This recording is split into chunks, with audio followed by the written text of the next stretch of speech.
From baggage claim to pajamas in 10 minutes. Erie International Airport. Fly with ERI.com. Fly Erie International Airport to Charlotte on American Airlines, your nonstop gateway to the world. Also, we have Breeze Airways flying nonstop to Orlando and Tampa, Florida. A great low-cost carrier providing excellent service to the regional community. Fly Erie International for your travel needs. Fly with ERI.com. You have been called to do good, to feed the hungry, to love with action, to be a light in the darkness, to love your neighbor, to teach wisdom, to walk humbly, to love mercy, to care for the least of these. Will you accept the call? This is our city. Our mission. Visit eriecitymission.org/volunteer to accept the call today. Welcome to TalkErie.com's Joel Natale Show, Erie, Pennsylvania's daily podcast. Every day, we tackle the biggest issues that the Erie, PA region faces. Stay informed and involved as we advance the narrative of Erie. Now, here's Joel Natale. We're glad to have with us here from the Erie Philharmonic Orchestra, Tom Brooks. He's the interim executive director and also the director of the Erie Philharmonic Chorus. Thank you, Tom, so much for joining us. We really appreciate it. Well, thanks, Joel. It's nice to be here. We are a family show. We like to hear origin stories. Where did you come up? And tell us how you got to this latest position here. How long do you have?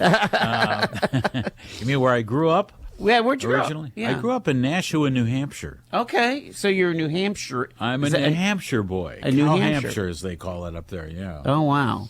Yeah, and when I grew up in Nashua, it was about 25,000. It's a much bigger city. Sure, now. sure. Wow. It was a nice place to grow up, much like Erie is a nice place to grow up. You know? Was New Hampshire was it always the big deal every 4 years for the president? Not like when then. you were a kid? No. No, all right. No, it was straight Republican then. Now it's kind of balanced. It's true, yeah. And that's because of so many Massachusetts people thought it was so wonderful because there was no sales tax, there was no income tax, so they all moved to New Hampshire, and then they tried to change it. You know, how that's it usually goes. what happens, right? Yeah, it's like all the New Yorkers moving to Florida. You got it.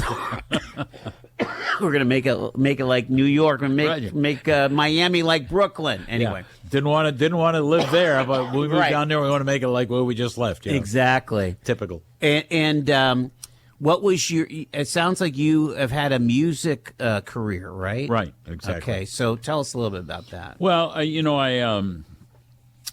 went after high school. I was very active in high school. Okay, with things. Then I went to undergraduate work at Houghton College. You went to Houghton? I did. Oh, that's super cool. I think it's Houghton University. It is. It is. I have a strong acquaintance with Houghton because my kids used to go up there for like science fairs, and I think some of my kids have won for like a speech thing. I love that. It's gorgeous there. Yeah, it's really grown up. When I was there, it was a little bit rural at times. Wow. And they had a really strong music. Oh, it was a great music program then with Charles Finney was heading it up. And he made things happen. It was a great place to be. It was great for me because there was nothing there but Houghton. Mm-hmm. So you could either practice or you could practice.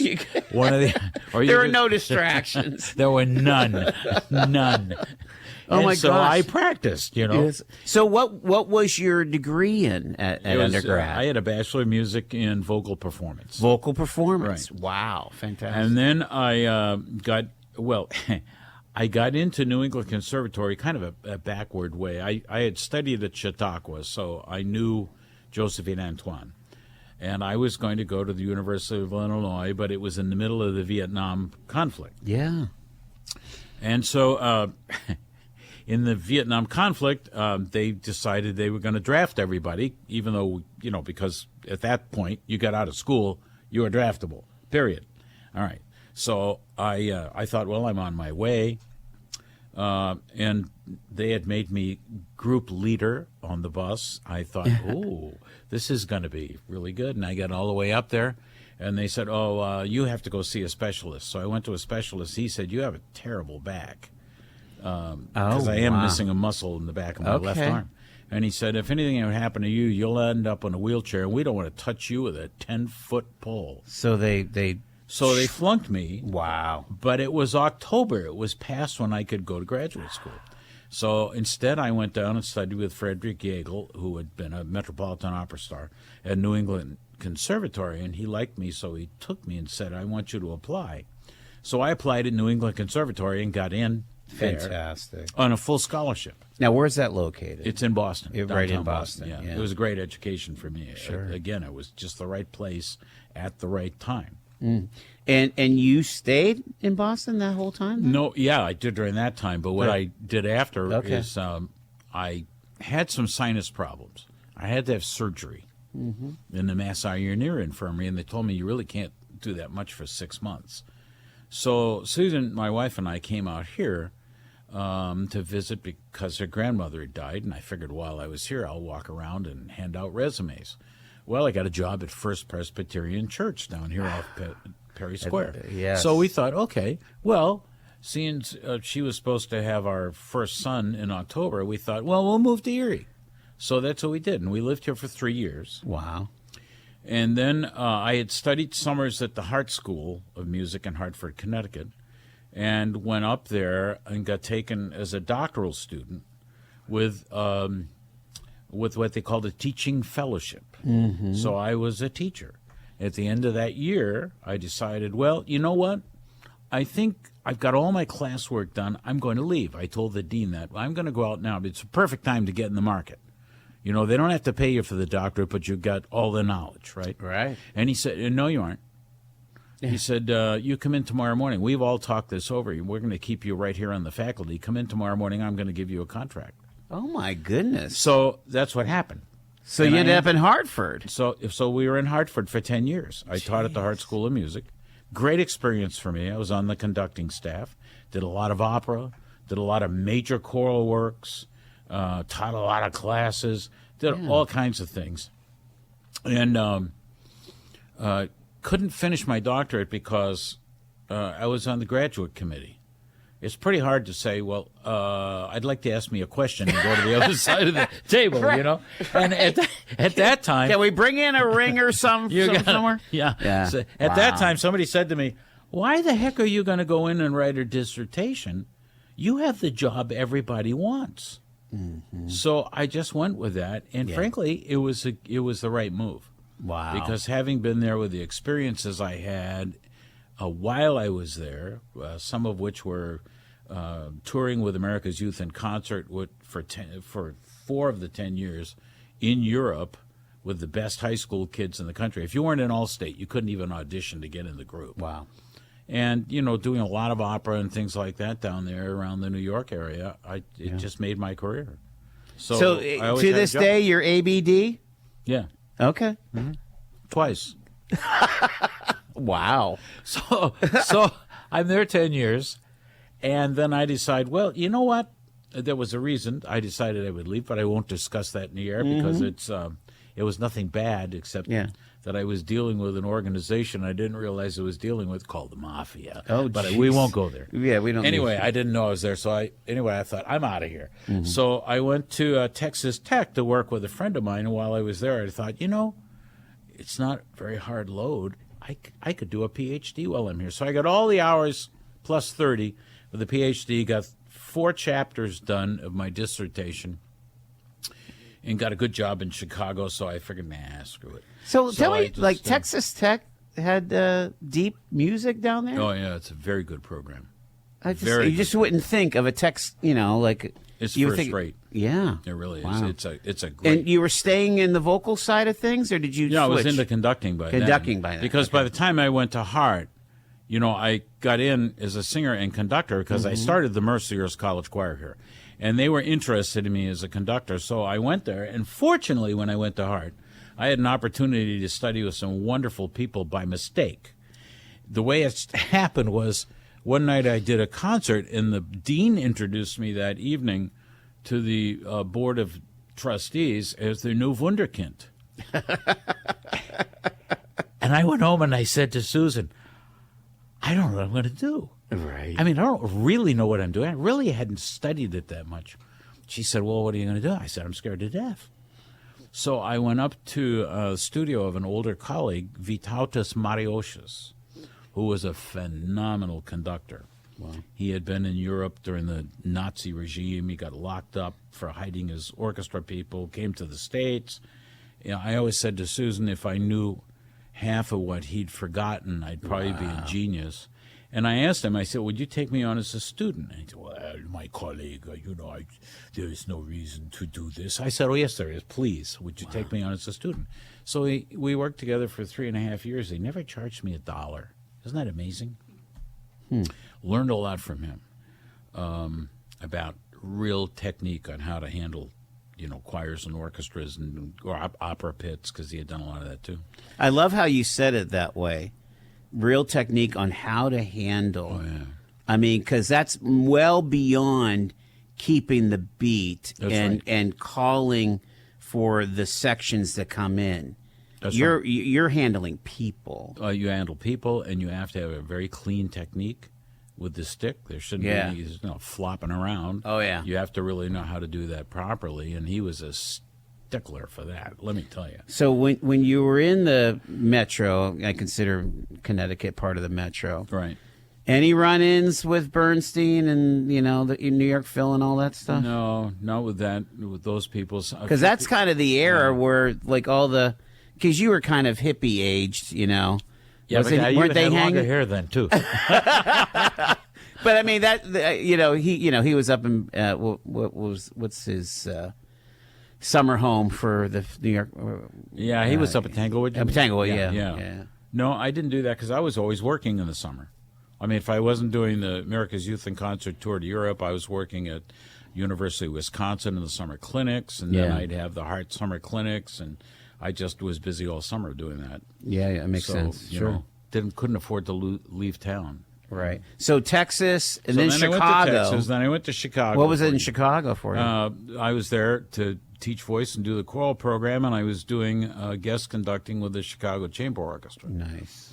And we lasted there a year. I went up there to help the chancellor build a $100 million performing arts center in downtown Chicago. And we got in a lawsuit with one of the other universities that didn't want us to do it. Yeah. And they said, we'll drag it out in court for 10 years. And I thought, really, I'm out of here. And at that time, they recruited me at Gordon College and offered Susan and I both full-time professorships to be at Gordon. Back to Boston. Yeah, and Susan always wanted to go back to Boston because when we were in Hartford, we'd go up to Boston quite a bit. And so we took it. And spent 25 years there. This is the college. Is it affiliated with the seminary? It was at one time. At one time, it had split. Gordon Conwell. Yeah. Okay. Yeah. And they wanted someone to build that program. It was in shambles, and so I was recruited, frankly, by the Board of Trustees. Wow. And with the mandate, fix it. Huh. So we spent 25 years there, and I did a lot of outside work besides while I was there. I conducted a Portland opera in Maine with Bruce Hangen, who was a great pal of mine. And then I would do Commonwealth Opera out in the western part of the state, and did North Shore Light Opera Company and Light Opera down in the Sound, and did a lot of freelancing. Also conducted some chamber choirs, the last one, Lyra Cora, which was a really good group, which I did for 10 years. And then co-founded with a friend of mine the Salzburg Institute of Religion, the Arts, and Culture. Well, that's interesting. And so we ran that for several years with students going over, and it was between Vienna and Salzburg. We would spend a week in Vienna and then about 3 or 4 weeks in residence in Salzburg. It was a wonderful experience, really. Sounds like it. Wow. What's Boston like as a music hub? It's wonderful. So vocalists, cellists, everything, violinists, everything. They can full time live in their music. I mean, well, they hope so. Well, I mean, I didn't know what kind of critical mass you need to be. Hey, I'm a full time union violinist, and Well, you have to do a lot of freelancing.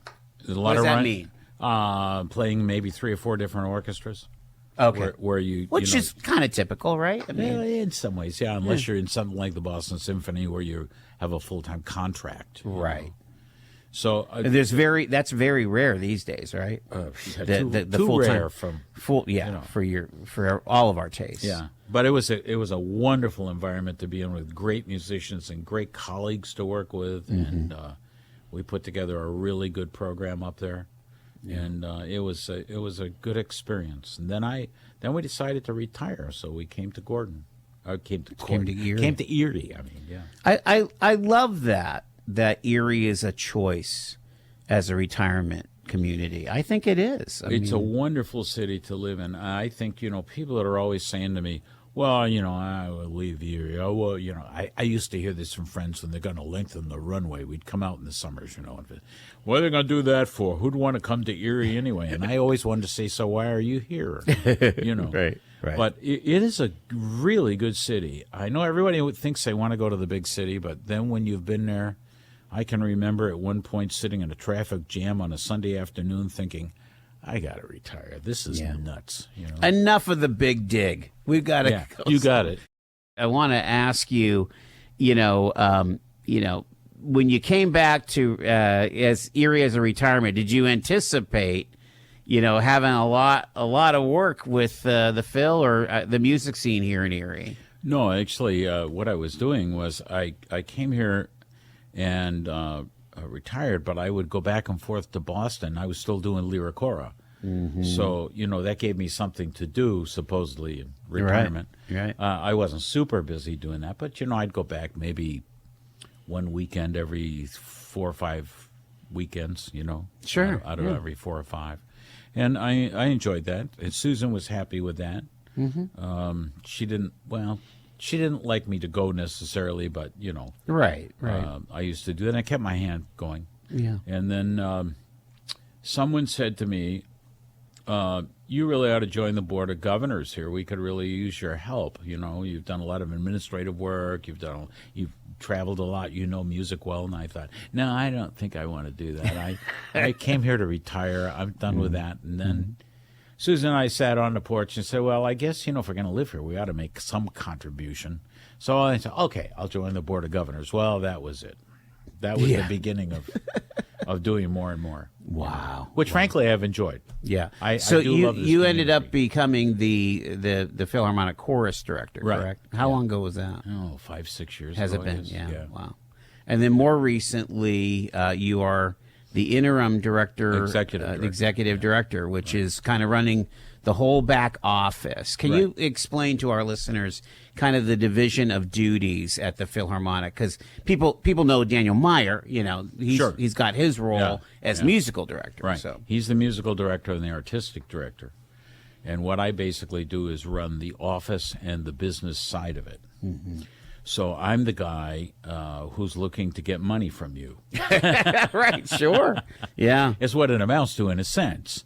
But, someone has to spin the vision for the organization and talk about what the organization is really doing for Erie. Yes. And for the community. While Daniel is worried about, getting the orchestra together and picking the programming, and which, by the way, he does a wonderful job of picking program for this, especially for this community. Well, and we were saying, how it's very rare to have full-time musicians, and so people should understand that when you are, when you have everybody has a contract, right, at the Phil. Yes. But it's a part-time contract, right. and we could have players from the Cleveland Phil, or from, well, maybe not the Cleveland Phil, but certainly from Chautauqua, from other parts south. And we have them come in from Buffalo. We have them come in from Pittsburgh. We have them come in from Akron and Canton. We have some players actually come as far as the other side of Chicago. Seriously, to come for the weekend. Very good players here. You have to understand, this orchestra is an astounding orchestra. Yeah. No, I know. I'm supposed to say that as the executive director, but one of the things that attracted me back to Erie was the feeling that I was not going to be losing a lot musically. That's really being cool. Here. Wow. Susan and I, in fact, came out in the fall of 2006 we had a sabbatical, and we took from the beginning of May all the way through December and stayed here. I went to the Phil and decided this would work out okay. We were all right with this. This orchestra now is of course a fully professional orchestra. There are very few people that live here in that sense. They all come in. They love to play in Erie. That's amazing. They love to play here because it's a good organization. They love the conductor. How could you not love the conductor? Right. They love the hall. They love the audience in Erie because Erie audiences come. Many halls only fill up to 60, 65%. We have sellouts or almost sellout on every single concert. Yeah, it's like a knife fight to get a ticket. You know? Yeah, good. No, it's astounding. Yeah, but it's true. And because it's full and the audience is so responsive to what they're doing. Yeah. They say, this is great. We love to play here. It's like we're appreciated. Yeah. So here's an audience now. Here's Erie that's actually attracting people because of who we are, which is kind of neat. And if you like the program, again, you can make a weekend out of it, and people do. You know, they'll come up from Franklin, get a hotel room, watch the Phil. You know, I've had people sit next to me that come from Cleveland to come see and our I say, shows. "You're here to? Oh yeah, this is a great orchestra, and we pay a lot less money than to go to the Cleveland Symphony, which right? which has a record contract and the whole bit. But we pay a lot of money there. We pay less money here. We get a wonderful concert, and we have money left over to stay in a good hotel, have dinners, and drive back later. Now that's pretty remarkable when you think about it. All year round, Frontier Home Products and Design has what you need to make your home comfortable and beautiful. Relax on a new timber tech deck designed by Frontier's experts. A new fireplace from Frontier Home Products Fireplace Gallery adds warmth and serenity to any home. Beauty and versatility at Frontier Home Products and Design Center, 4213 Peachtree, East 5th, next to the Bayfront Highway. Frontier Home Products and Design Center. Discover a new frontier. PA contractor number PA039007. Get paid to drive. Start a new career behind the wheel at the EMTA. If you are looking for a high-paying and rewarding career with full benefits and paid training, stop by or apply online today with the EMTA. Plus, EMTA riders can now enjoy free Wi-Fi on new, clean, and environmentally friendly buses to travel all over Erie County. Visit ridethee.com for more information. Get on board EMTA. Get on board EMTA. Get on board. Quickfill gasoline is made right here in America. United Refining Company, who operates Quickfill, refines its gasoline from North American crude oil in Warren, Pennsylvania. When you buy United Refining Company gasoline at Quickfill, you keep jobs and businesses in America. And you keep American families strong. You don't need to send your money overseas when you buy gasoline. Buy American-made gasoline at Quickfill. Quickfill, driving America. I got to ask you about like programming decisions and stuff because I think it's really interesting. You know, like what was it? Just last month or something that they did a Star Wars night or something like that. Right, absolutely. And, like, how does that all come about? And are those like packages that you can buy where they send you the score and the movie rights and all that stuff? Oh, sure, yeah. You have to. You can get different packages for all kinds of things, especially in the pops area. Yeah. When you get into the classical, the symphonic thing, well, then you're into standard repertoire, which you go out and you get yourself the scores, or if it's contemporary, then you have to get the rights to it. And right. Else. Okay. But for like that to be able to display an old movie, right? Or, that's got to be kind of a big deal. It is a big deal. I got to tell you, the honest truth, that if you have never seen the movie with the orchestra playing the entire soundtrack live underneath it, you've missed something. Yeah. Because people came out of that saying to me, "Oh my gosh, that was incredible! I've never heard anything like that in my life." Wow. And next year, it's not going to be Star Wars; it's going to be Raiders of the Lost Ark, nice.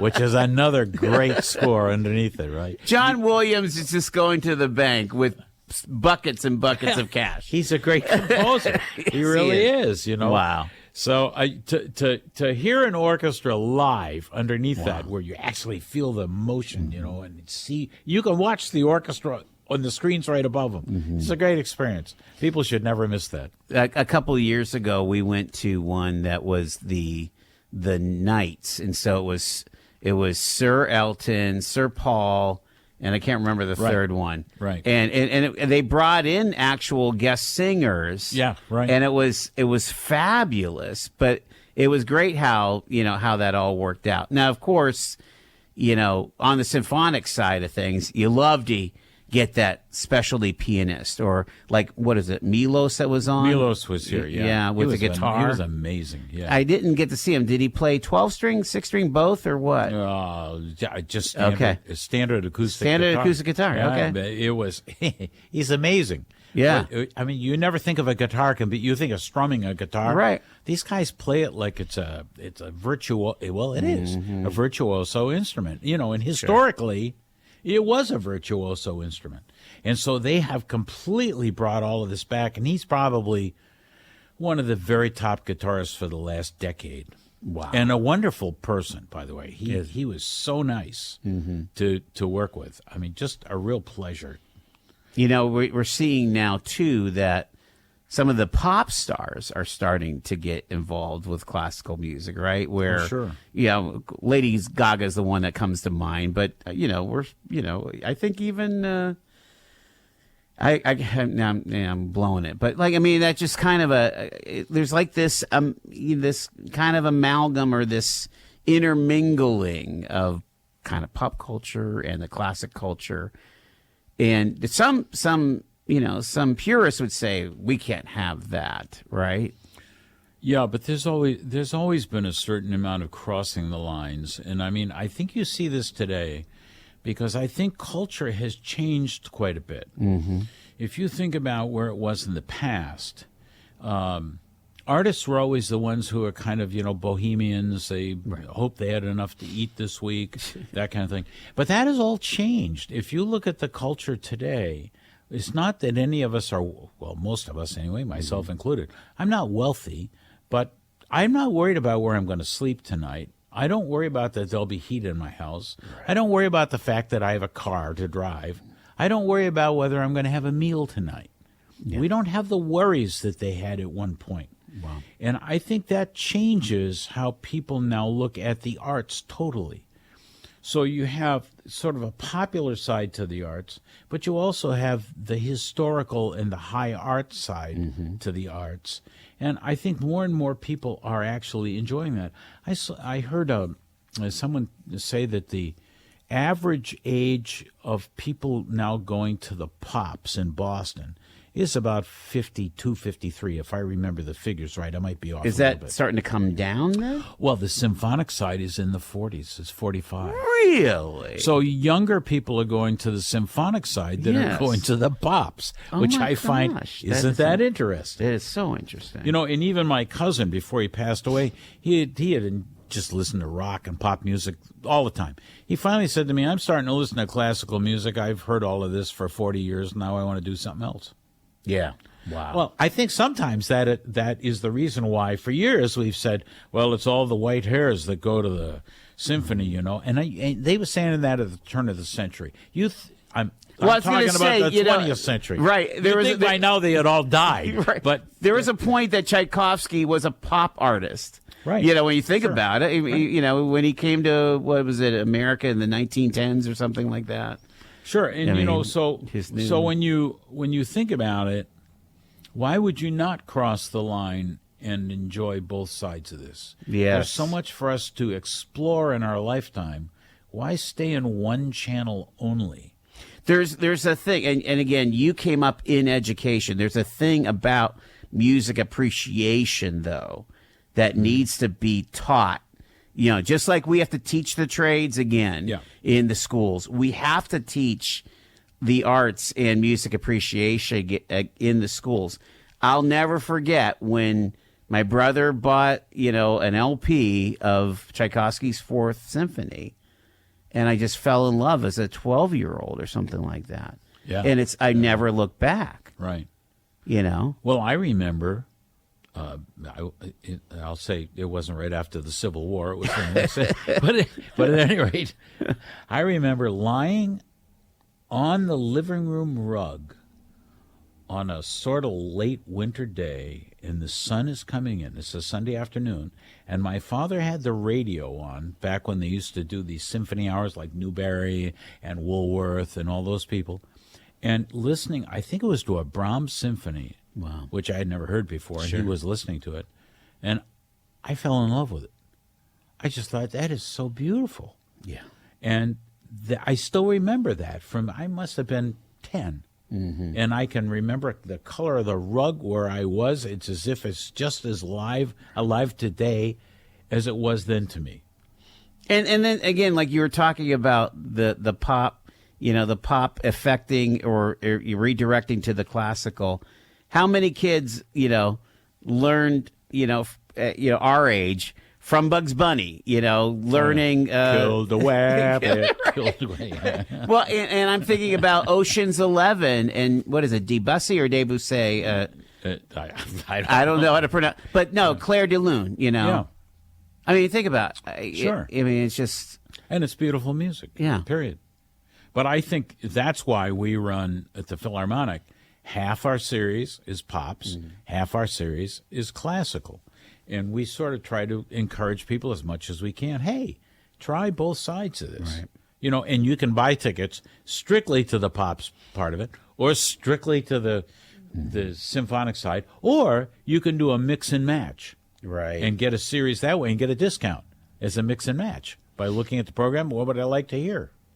It's pretty remarkable, too, what the Philharmonic did during COVID in working with WQLN and getting these performances out there for the public. Like, the music didn't stop, even though everything was shut down, It's crazy. Well, I think Steve Weiser was the executive director then, and I think he did a brilliant job of crisis management. I mean, we're in crisis. There were many orchestras that laid off everybody but maybe 3 people, and that was the executive director, the musical director, and maybe the development officer. And everybody else was gone. Orchestra wasn't hired. Here, everybody worked the entire time. If you had a contract, it was honored. Only in Erie. And the fact of the matter was that people were calling New York Union and saying, we don't know what to do. And they were saying, go find out what Erie, Pennsylvania is doing because they figured it out. And we became sort of the hallmark for that. Wow. And we don't want to let go of that. Mm-hmm. Right now, we're working on all kinds of programs, some of which I can talk about and some of which I can't right now, but that are going to sort of replicate the same thing. We're going to try to bring you music all summer. And we're going to try to put on all kinds of programs that are going to go outside of Erie. Fantastic. To a much bigger thing. And I think it's important because you can't look, in my view, you cannot look at a Philharmonic Orchestra anymore as its own little club. Mm-hmm. The question is, what does it do for you? And what it does is it makes your community look more sophisticated. Mm-hmm. And we should be proud that we have a very excellent orchestra that is kind of the cultural leader in this community, and that orchestra is going to now get outside of Erie, and people are going to know about Erie for its orchestral prowess as opposed to only know us for snow. And now that sounds amazing, and what an opportunity for your players to kind of let's bring this show on the road. I mean, to be able to bring the brand out from beyond just our local. And the players love it here. They really do love this. I've had a meeting with them, and they were so enthusiastic about playing here. You think, well, okay, they're out-of-towners, and, they're union, they're just dry, they don't care. This orchestra is quite the opposite. Wow. They are a really, really good group of people. Wonderful people. Talk about the concertmaster, who, again, is kind of the lead musician next to the conductor.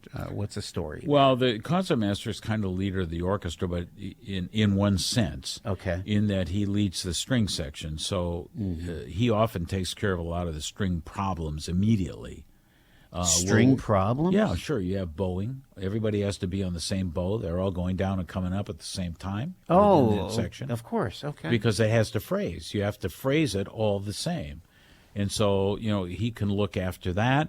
Sometimes he will mark all the scores ahead of time, and then we take them in the office, and he'll mark a score, and then we'll copy that into everybody's part before they get it. So there's a lot of work to go on. We have a person that works as a full-time librarian, just doing that, marking all the scores before rehearsals. If there's any cuts or anything, they're all marked in. There's no question about what's going on. You can't afford to lose 1 minute of rehearsal time. So you get everything prepared as much as you possibly can. And we have a business manager that works exclusively for the orchestra, does a great job. He'll spend 50, 60 hours making sure every detail of everything, how the stage is set up, everything is taken care of. Wow. What is the name of our concertmaster these days? We are actually in the midst of auditioning a couple. We are. At the end of the year, we'll announce who the decision is. Okay. But we've I got didn't some realize wonderful that. players that have come in. Yeah. And we're, part of it is finding who actually can work with this orchestra, how really good they are as a leader of the string section, and then how they mesh with the maestro. Right. Because really, you have to be able to get along with a maestro. 100%. Yeah. And some maestros are just cantankerous as all get out. Daniel Meyer is not. He's not. No, he's he's one of just- the most wonderful people I've met in a long time. He's just the what I like about him is that he has like hometown values. Like he understands his context and getting out there. He shows up on television. He shows up at the things. I mean, it's just he cares about this orchestra. Yeah, and absolutely. they know. And again, we went a while there without a long-term maestro. I mean, he's been committed for quite a while. We want somebody that wants to be here for sure. He wants to be here. Yeah. And with the plans that we have coming up, he'll want to stay. He does. He's in the middle of it all. Good. Talk about your corporate support and some of that stuff. How is that hanging in? Again, when you're on the upswing, everybody wants to join on a rocket ship. You know. Right. Well, we are very well supported here in Erie. Now, I won't tell you that we don't worry about it a little bit, because in the arts, as you know, you can never feel secure. Yeah. You always are working to do it. But why we're coming up with new programs is that we don't want to stay stagnant. When you're in the arts, if you try to stay stagnant, you're going to slide back. We are not going to slide back. And so we are coming up with programs that we think will help us with even more business support and donor support, because people will begin to see this is good for Erie. Erie is trying to crawl out of being a Rust Belt city. We haven't been a Rust Belt city for probably 10, 12 years, but people think we are. Yeah. And the way to do that is to change the image of what you have in Erie. And the Philharmonic is dedicated to helping to make that change, for people to see this is a cultural little community. This is the kind of place you ought to be. This is the place you want to visit. Absolutely. And that's what it needs to be, and that's what we're doing. So we've had good support. We're always looking for more support, because we want to grow, and we want to grow our budget to be a bigger and better orchestra. You consider, we talk a bit about, 50 years ago, 40 years ago, probably more like 50, we had a lot of corporate headquarters here. It would be easy to make one phone call to a CEO and, a nice big check gets struck, right? That's harder to do now. There's very few banks that are headquartered here. There's very few big, business corporations. Well, that's why you guys are stable financially. Because what you try to do is you try to get a lot of people to help you. Yes. What you want to do is get people involved. Get the people tend to quantity. support what they have an opportunity to help create. Yeah. And as they see it created, then they want to support it. Is there a philosophy too? You talked about getting the music out there. I mean, we've kind of undergone this whole street art renaissance where you can, on the street, the thing that controls the street lights. There's a picture, some art there, or there's the fish, and you've seen the frogs and all that stuff.